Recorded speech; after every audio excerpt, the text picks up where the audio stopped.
Nationally press briefing করে আমাদের secretary করেছে। আমরা মনে করি যে জাতীয় জুলাই সনদ যে উদ্দেশ্যে এটা প্রণীত হয়েছে, ইতিমধ্যে অধ্যাদেশ জারি হয়েছে। জুলাই সনদ সেটাতে প্রেসিডেন্ট স্বাক্ষর করেছে।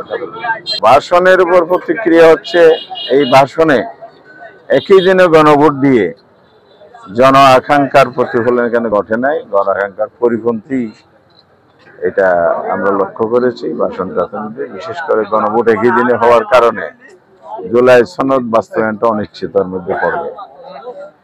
সেই জন্য এটা আমরা আরো পর্যালোচনা করে দেখব, যে নীতিবাচক বিষয়গুলো আছে এগুলো যে সরকার আনলো না, এটার মধ্যে দিয়ে জন আকাঙ্ক্ষাকে উপেক্ষা করা হয়েছে।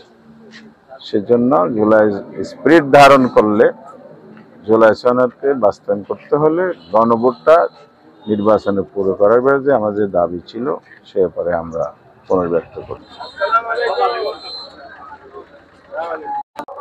বড় মহিষখাল ইউনিয়নে বাংলাদেশ জামায়াত ইসলামের মনোনীত প্রার্থী ডক্টর এইচ.এম. হামিদুর আজাদ তিনি গণসংযোগ করছেন। এখানে জামায়াত ইসলামীর উপজেলা এবং বড় মহিষখাল ইউনিয়ন নেতৃবৃন্দরা রয়েছেন।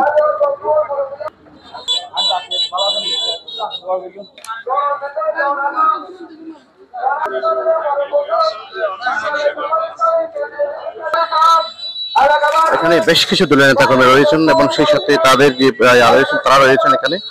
জামায়াত ইসলামী যিনি প্রার্থী তিনিও রয়েছেন।